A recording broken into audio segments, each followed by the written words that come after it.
The Water Margin, Chapter 18. There's been a massive heist. Yeah. The theft of the birthday gift, the Xing gang, Yeah. and the regional authorities. They are completely paralyzed. That's right. And this wasn't just, a simple robbery. The Xing gang was tribute. It was likely headed for the capital. So losing it, it's not just about the gold. It's a huge political failure for the prefect of Jizu. The clock is absolutely ticking. And we are following one man, an observer Ho Tao. Okay, so Ho Tao is at his wit's end. He has found nothing. Not a single lead from professional informants, nothing. And his breakthrough, it doesn't come from brilliant detective work. No, not at all. It comes from a desperate plea to his brother, Ho King. And his brother is, he's a gambler who's completely broke. This is a classic setup, right? The desperate official and the desperate brother. Totally. Ho Tao shows him this big piece of silver, promises him heavy rewards later from the government, and it's a big if Ho King can give him anything. Yeah, Ho King, who's just lost all his money gambling, he caves. He does. So what does he produce? It's not a secret map. It's not some coded message. It's a piece of bureaucracy, a folding register. A folding register. This tiny, forgotten administrative detail is the single thread that's going to unravel this entire criminal enterprise. The irony is just. It's perfect. It's incredible. The state is scrambling because its massive security failed, the guards, the escort, all of it. And the whole solution comes from its lowest, most mundane level of paperwork. So what's the story with this register? Ho King explains that he was so broke, he was helping a waiter copy the lodging registry at an inn in a place called Anil Village, about 15 miles out of town. Every guest had to be logged. It was the law. And just buried in that ledger on June 3rd is the entry. The magic entry. 7 customers selling dates. They arrive with 7 carts. Which perfectly matches the description of the thieves, the guys who used the drug-laced wine to pull off the heist. Yeah, but that detail alone, it's not quite enough. The real key here is recognition. Ho King immediately recognized the leader of the group. It was Chao Gai, the Baozheng from Dongxi Village. Wait, a Baozheng, so he's a local official, a village head. Exactly. He's a pillar of the community, which makes his involvement in a massive robbery just so much more shocking, So, if he recognized him, why didn't he report him right then and there? Well, because the robbery hadn't actually happened yet, and the whole group was being really cagey. When Ho King asked for their names for the register, this other guy, a clean-faced man, he cuts Chao Gai off. And gives him a fake name. A total lie. Says they're all named Li from Haozhou, just heading to the capital to sell dates. Ho King has to write down the lie, but the text says he was immediately suspicious. He knew something was off. Okay, so the registry has a lie recorded by a suspicious gambler. Yeah. How does he connect that to the actual robbery of the Xing gang? That's the final piece of the puzzle. A little while later, Ho King is gambling again near a crossroad, and he sees a local low-level character, a guy they call Daylight Rat, Bai Sheng. Daylight Rat, great name. Right, and Bai Sheng is carrying buckets of vinegar. So when the news finally breaks that the Xing was stolen by date merchants using drug-laced wine, Ho King puts it all together. Chao Gai, the official, recruiting locally. And Bai Sheng, the vinegar guy, he must have been the inside man. He must have supplied the wine or the drug or both. And just like that, a massive state crisis is solved because one broke guy connected a lie in a logbook to a random encounter with a vinegar vendor. It's stunning. So they have their first real target, Bai Sheng. And with a name and a location, the authorities move with devastating speed. Ho Tao and Ho King, they lead 8 constables back to Anil Village. They don't just rush in, though. No, they use the innkeeper as a spotter. Then, just past midnight, around 3 a.m., they hit Bai Sheng's house. They trick their way in, right? And Bai Sheng tries to play sick. Yeah, he says he has a fever, he can't move, but they just drag him right out of bed and tie him up. He denies everything, so they bind his wife too, make sure no one can talk. They know this is their one shot. Absolutely. If he's their guy, the stolen goods have to be nearby, otherwise a confession means nothing, so they're searching frantically.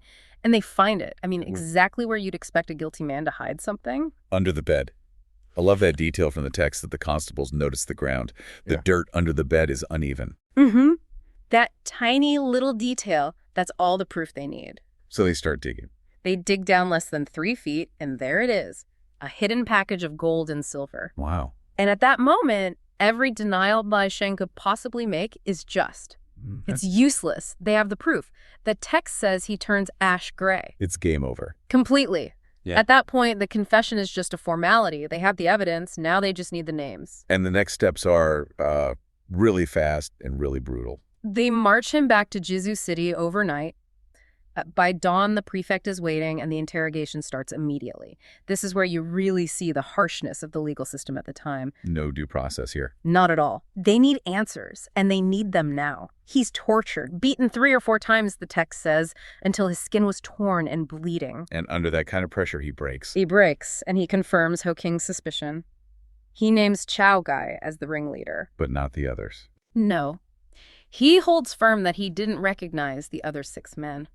Which probably means he was deliberately kept in the dark. He was just the local help. But it's enough. They have the leader's name. It's everything they need. They lock Bai Sheng in this massive 20-pound yoke. You have to understand, that's not just to restrain him. It's a symbol. It's a public declaration. It's saying, we caught one of the Shenzhen thieves. Exactly. The investigation is no longer a manhunt. It's a targeted mission. So the moment the concession is in, the prefect issues the next command. Ho Tao, who's been wildly successful, is sent out again. Immediately, with 20 of the best constables, the quick-sighted ones, to Yuncheng County. Chao Guy's home turf, their mission, capture the ringleader and the 6 other unknown culprits. And the tactical orders are really interesting. First, speed. Second, they bring along 2 of the original guards from the convoy to identify the suspects. No mistakes. And most important, keep it quiet. The order is don't make a big scene. They need a total information blackout until everyone is in chains. And Ho Tao executes this perfectly. He gets to Yuncheng, stashes his whole team in an inn, and goes into town with just 1 or 2 guys. He needs to connect with the local government, but without, tipping his hand. Right. So he sits down at a tea house near the county government office, the Yamen. It's late morning, the perfect time. The morning court session is over. Officials are out eating. And he asks the tea house owner a simple but critical question. Yeah. Who's the duty clerk today? He's not asking for the magistrate. He's asking for the administrator, the guy who runs the paperwork, the guy who knows everyone. And just as the owner points across the street, the entire investigation, maybe the entire story, is about to change course. It is, because this secret police operation is about to slam right into the local power structure. And that structure is embodied by a man who is, on paper, part of the government. But his entire reputation is built on protecting people who live outside the law. Precisamente. The source material gives us this incredible description of the clerk who's walking toward them. It's not the description of a normal bureaucrat. It's almost heroic. It is. It's very elevated language. He has phoenix eyes and silkworm eyebrows. His mouth is square. His forehead is broad. The text says when he's sitting, he's like a tiger, and when he moves, he's like a wolf. A tiger and a wolf. Yeah. For a county clerk, that's a huge signal to the reader, isn't it? Yeah. This guy is important. Immensely important. This is Clerk Song. His name is Jiang. Song Jiang. And his fame is built on all these contradictory nicknames. Okay, let's break them down. The first one is simple, almost insulting. Right. Black Song Jiang. Just because he has dark skin and he's kind of short. A very basic physical description. But then you get filial and righteous third brother Black. A huge step up. That tells you his core moral character. He's a good son. He honors his parents. And this is key. He is incredibly generous. He spends his own money to help other people. Which leads to the big one, the one that makes him famous across the entire Jiangsu, the world of heroes and outlaws, Timely Rain. Timely Rain. Why that name? What does it mean? It means that when the system of the official government that he works for fails people, Song Jiang steps in. He's the one who provides relief. He helps the poor, he settles fights, he even buys coffins for people who can't afford them. He's like rain falling after a long drought. Exactly. He is literally as beneficial to people as Timely Rain. He's the social safety net that the state is supposed to be, but isn't. So he's an insider, a government clerk, using his position and his own money to help outsiders. That's the whole conflict of his character right there. That's the defining conflict. Officially, he's a master of paperwork and administration, but his real passion is for the heroes of the Jianghu. He doesn't just admire them, he houses them, feeds them, and funds them. His home is basically a safe house for anyone who lives by a code of honor. And that group, by definition, includes outlaws. The poem that praises him even calls him the protector of righteousness in Shandong. So you have Ho Tao, the investigator, carrying secret orders to arrest a righteous local official. and he walks straight into the orbit of the most righteous man in the whole region. And Ho Tao recognizes him immediately. He knows the name. Oh yeah, long have I heard of your great name. They exchange all these pleasantries, and even though Ho Tao is the visiting official on a mission, he defers to Song Jiang. Song Jiang sits in the seat of honor as the local host. So the minute they sit down, the legal investigation gets sort of hijacked. It gets hijacked by the code of personal honor. Ho Tao is sitting down to have tea with the one man who is the biggest protector and financial backer of the very outlaws he has sealed orders to arrest. It's an absolutely impossible situation. What's so amazing here is how the trail of evidence led him to the right place. Ho Tao followed the clues, the administrative mistakes, the greed, and it worked. He found the ringleader's location. But that trail has now crossed paths with the one man who exists because the official law isn't enough. Song Jiang, timely reign. We've watched this whole thing move from a cold case through a brutal confession right to this moment of intense collision. It's a collision of duty and honor. Song Jiang is the most generous friend to heroes in the region. He's the moral backstop. And now Ho Tao, this relentless cop, is on his turf in his county with what is essentially a death warrant for one of Song Jiang's friends. This story sets up this brilliant conflict. Ho Tao has the official orders from the prefect. He is professionally obligated to see them through. But he's sitting with a man who is, by his very nature, morally and ethically compelled to protect the outlaw. Our sources detail the immediate aftermath of this massive, really infamous heist. We're watching a clerk, Song Jiang, decide the fate of his sworn brother, Chao Guy. To really get the intensity here, you have to understand the sheer scale of the theft. I mean, we're talking about the birthday gift convoy, the Sheng Cheng. And it was intended for the Grand Tutor, Kai Taishi. He was, enormously powerful. You just don't rob the Taishi. That's not just a crime. It's a direct challenge to the throne's highest authority. Exactly. And the value alone makes it a state of emergency. The thieves got away with 11 loads of pearls, treasures. I mean, the sources give an official valuation of 100,000 strings of cash. Which is, it's an astronomical figure. It's not just a lot of money. It's state-level corruption money. So when it disappears, the official response is immediate and unforgiving. And that aggressive top-down response walks straight into the county courthouse where our man, Song Jiang, the dutiful clerk, works. And that starts the ticking clock. Right. Section 1. The investigator and the informant. So this investigator, He Tao, shows up. What's he carrying? He's got a sealed official document, a Shifine Gongwen. He finds Song Jiang right away and basically tells him he's there on Zeking Gunshi. Which means bandit affairs. Bandit affairs, a top priority capital case. But the unnerving thing here is that He Tao isn't there to start an investigation, is he? He's there to make an arrest. That's the key. He's already done the hard part. He tells Song Jiang, look, we've already captured a guy, an accomplice named Bai Sheng. And Bai Sheng is talking. Oh, he's singing. He's in Jizu prison and he confessed to everything, naming all 7 of the main culprits. The intelligence is airtight. So He Tao has a list of 7 names, but for Song Jiang, only one of them matters. He Tao names the ringleader, a man named Chao Guy, chief of Dongxi village, which is right there in their county. And that's the bomb drop. Total bombshell. Oh. For Song Jiang, the man who lives by the book, he realizes Chao Guy is his Zinfu Dixing, his heart and soul brother. And the crime isn't just a crime, it's a mitian da zui. A sky-covering great crime, which means if you're captured, you're dead. There's no trial, just a gruesome execution. You have to imagine that moment of just pure, blinding panic. His deepest loyalty is now directly at odds with the entire state machine he represents. And what's so amazing is how fast he pivots. Despite the shock, he locks down his composure and just executes a plan. He has to save his brother, but without tipping off the investigator who's standing right in front of him. Yeah. Which brings us to Section 2, the art of the delay. And this isn't just stalling. This is a masterclass in using bureaucracy against itself. Fueled by what, just sheer desperation? Absolutely. His strategy has 2 parts. First, there's the public act. He immediately says, oh yeah, I'll help. He calls Chao Guy a wicked tenant everyone dislikes. Right, making it seem easy. He even uses this great phrase, Wang Zhongzu Bio, Shondao Nalai, like catching a turtle in a jar.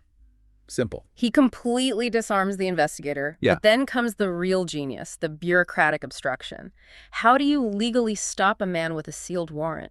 By insisting on protocol, by being a better bureaucrat than he is.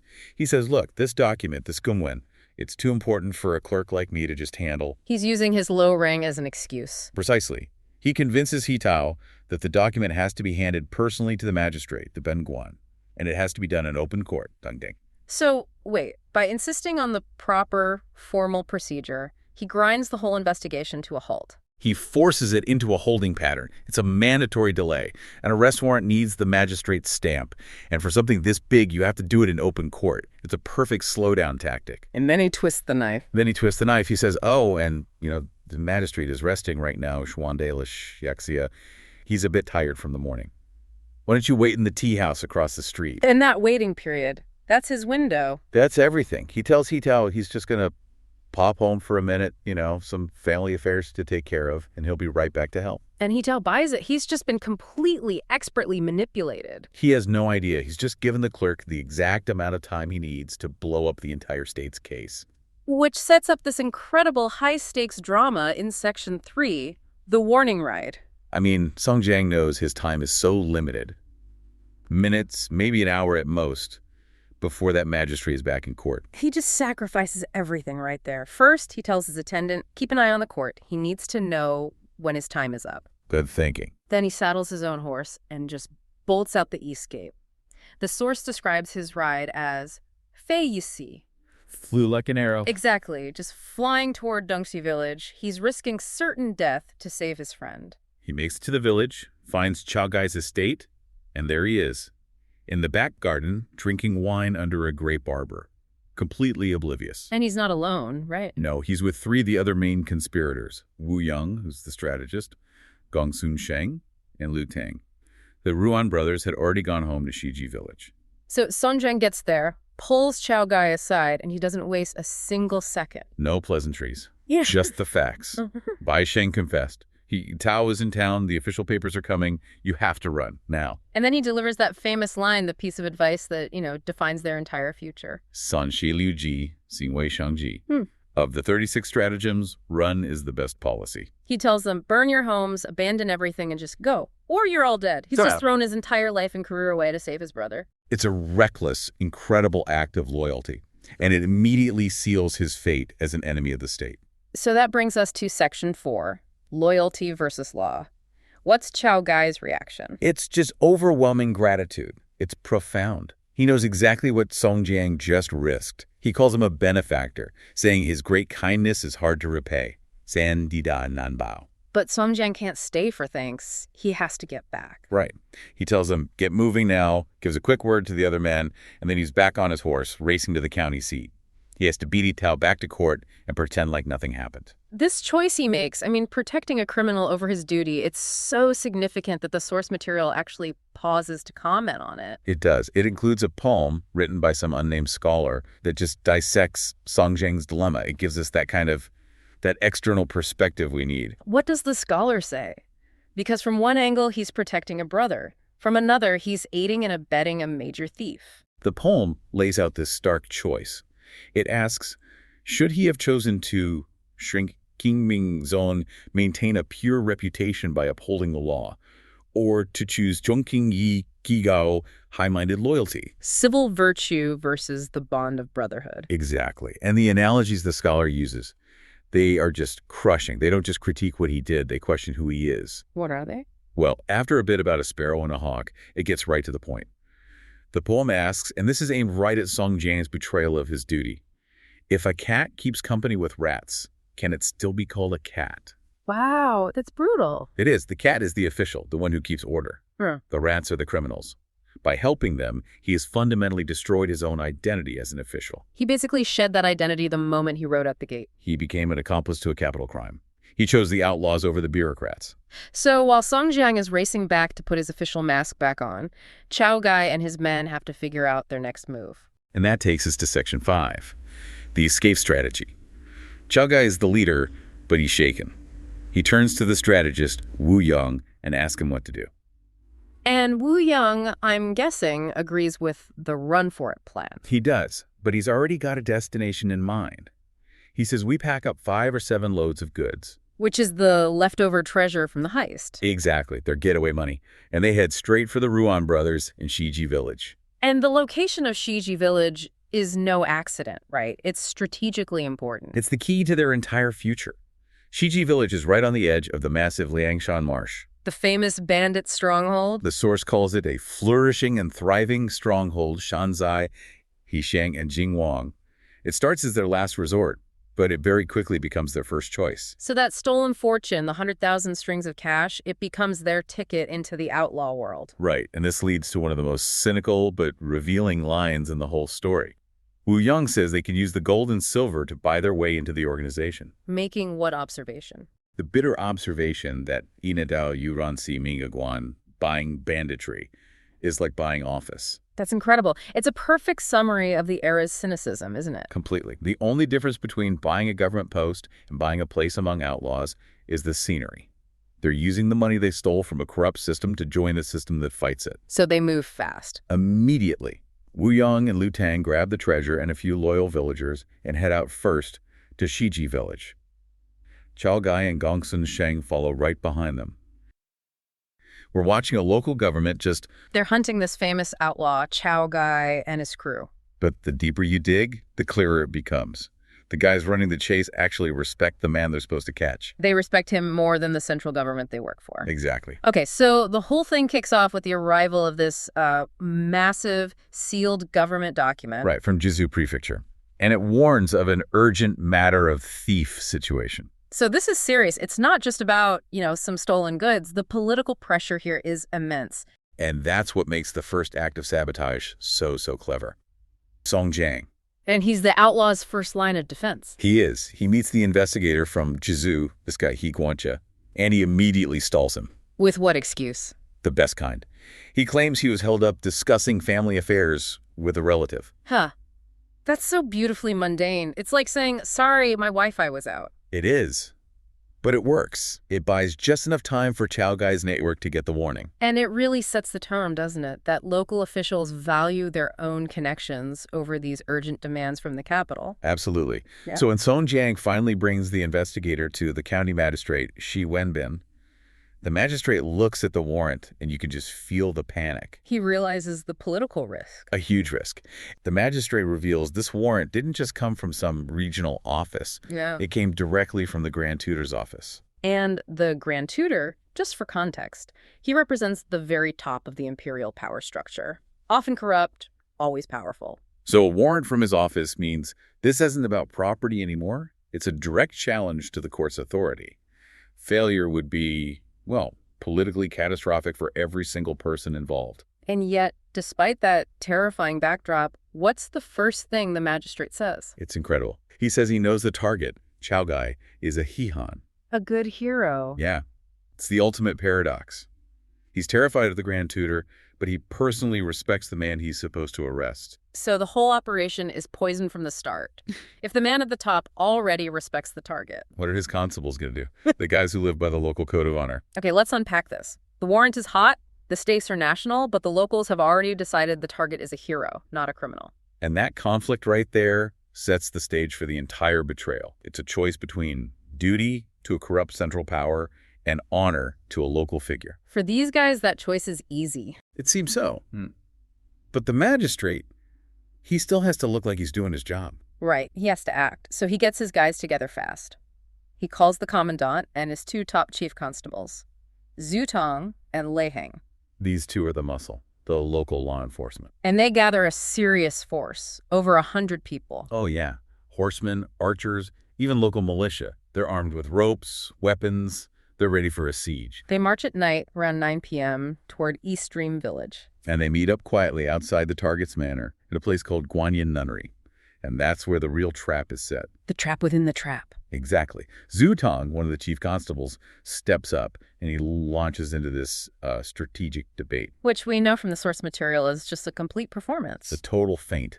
He starts by saying how concerned he is. He says Chao Gai is formidable, and his buddies are definitely not kindly gentlemen. He's using their reputation against the operation itself. Precisely. He makes this very logical sounding argument that if they just rush the front and back doors at the same time, it'll be chaos. And the heroes, the thieves will just scatter into the dark and get away. His plan is brilliant because it's so simple and it's built for sabotage. He suggests they divide their forces, create a decoy. And he volunteers, right. He volunteers to take a small group, maybe 30 guys, to the back to set an ambush. Meanwhile, Lei Hang and the main force will make a huge scene attacking the front door. And the detail that gives the whole game away is how he convinces the other constable, Lei Hang. This is the smoking gun. He claims he knows the 3 escape routes from the back of the manor just from, his regular patrols. And that he can get his men back there in the dark without any torches to ensure total surprise. That intimate knowledge, that's everything. It proves this wasn't some spur-of-the-moment decision to help a friend. No way. He was already watching the place, either to protect Chao Gai or, well, preparing for this exact moment long before that sealed document ever showed up. It turns the whole thing from a clever tactic into a calculated act of treason. It does. So why does Lei Hang, the other experienced officer, just go along with it? Well, the source hints at this later. It says Lei Hang also wanted to save Chao Gai. So I think Zhu Tong's plan gave him the perfect excuse. Plausible deniability. Exactly. Lei Hang gets to be seen leading the big, loud charge at the front. He looks like the hero. But he never has to actually lay a hand on Chao Gai. It's a win-win for their consciences. So the cover-up begins before the attack even starts. It does. Lei Hang and the main force, they play their part perfectly. They light up 30 or more torches and make a huge amount of noise approaching the front gate. It must have been deafening. An impossible to miss approach. Meanwhile, the real action is already over. Because before that front attack even gets close, the outlaws, who are clearly tipped off. Probably by Song Jing's delay earlier. Almost certainly. They light the manor on fire themselves. The source says 30 to 40 separate fires break out, starting in the main hall. That's not a desperate escape.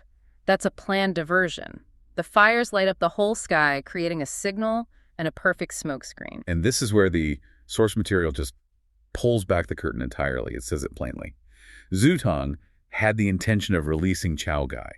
He tricked Lei Hang on purpose. And as you said, Lei Hang wanted to be tricked. He also intended to save Chao Gai. The plan allowed them both to betray their orders at the same time while keeping each other's hands clean. They were strategically separated. So they wouldn't have to face that moral dilemma of fighting a friend. And now for the escape itself. While the front is a blazing inferno, Chao Gai and the priest Gongsun Sheng, plus a few servants, they burst out the back door. Shouting the classic line, "He who stands in my way dies." And Zhu Tong is waiting for them with his 30 men. But he doesn't fight them. He doesn't even try to arrest them. No, he shouts out Chao Gai's title, as a sign of respect. Yeah. Then he makes what the source calls a feigned flash with his weapon. Just a token gesture. A wave of the sword. And then he opens a path for them to run right through. He doesn't even slow them down. And then he gives them critical advice. He tells Chao Gai exactly where to go. You must not go anywhere else, he says. Only Langshan Marsh can shelter you. This isn't just letting a guy escape. This is officially sponsoring the founding of the great outlaw fortress. It's the moment the local government becomes the benefactor of the rebellion. Chao Gai promises he'll repay the debt, and then he's gone. But Zhu Tong's still got a big problem. He's got 100 confused men and a very angry commandant to deal with. He needs a cover story. And his cover-up is just, well, it's a masterpiece of bureaucratic excuse-making. Huh. When Lei Hang comes running around, totally confused, Zhu Tong just starts screaming that 3 thieves went east on the small road. A total fabrication. A complete wild goose chase. He sends Lei Hang and his troops running off into the darkness after ghosts. Which buys him just enough time to create his alibi. And this is my favorite detail in the whole story. To complete the act, Zhu Tong pretends to trip and fall. No way. Yes, he dramatically claims he sprained his left leg because it was so dark and chaotic. So he files a fraudulent workplace injury claim. Basically. It's the perfect excuse. He can blame the darkness, the terrain, the incompetence of the militia. No one can accuse him of willfully failing. He was just a hero injured in the line of duty. The risk they took here is just staggering. They risked their jobs, their freedom, everything for a man who just committed a major crime. What does this tell you about personal honor versus state duty in this world? It tells you the state's entire security system is built on sand. The constables prioritized their brotherhood with a good hero over direct orders from the highest power in the land. The whole official system just buckles when a charismatic outlaw comes along. So now we get to the messy aftermath. The raid was a complete failure, and Guancha, the investigator, is beside himself. He's the one who has to go back and report this disaster. He needs something. Anything. Yeah. So since they couldn't get the real targets, they do the next best thing. They round up some innocent neighbors. Scapegoats. And this starts the painful process of trying to figure out who was actually involved. The neighbors don't know much, but they do confirm that a lot of men were always at the manor, practicing with spears and staffs. So the outlaws were prepared. Right, and they suggest questioning the manor servants who didn't manage to escape. This is the government's first real break in the case. It is, but it comes at a terrible price. They take 2 servants and beat them severely until they talk. This is what the state resorts to when its own officers betray it. And the servants confess. They give up the first real names. They name 6 men, but they only know 3 clearly. A local teacher named Wu Shuiju, the Taoist priest Gongzong Sheng, and a dark, big man named Lu Tang. And that's significant because it shows this isn't just a gang of thugs. It's an educated, diverse group. Very. And crucially, the servants say the other 3 men are all named Ruan, they're fishermen, and they live in a place called Stone Tablet Village. So now the authorities have a new destination, even if they don't have all the names yet. The whole investigation shifts. They go back to the one guy they do have in prison, Bai Shang. The original scapegoat. Yep, he was caught with the stolen goods, but he refused to talk. Now, facing all this new pressure, he finally cracks. And he gives them everything. The full names and those incredible, colorful nicknames of the Ruan brothers. Ruan Chao, the standing Earth star, Ruan Xiaowu, the short-lived second brother, and Ruan Shaoqi, the living Yama. With that, the government finally has the complete roster. They know exactly who they're hunting. They get the other nicknames confirmed too. Wu Yong is the Star of Wisdom, Gongsun Sheng is Dragon in the Clouds, and Lu Tang, the red-haired demon. This mission to catch one man has now uncovered a whole 7-man network. And the manhunt just pivots instantly. The failure to catch Chao Guy only makes the operation bigger. The prefect immediately orders He Grancha to Stone Tablet Village to arrest the Roans. The sabotage by the constables protected their friend, but it just put his entire extended network in the government's crosshairs.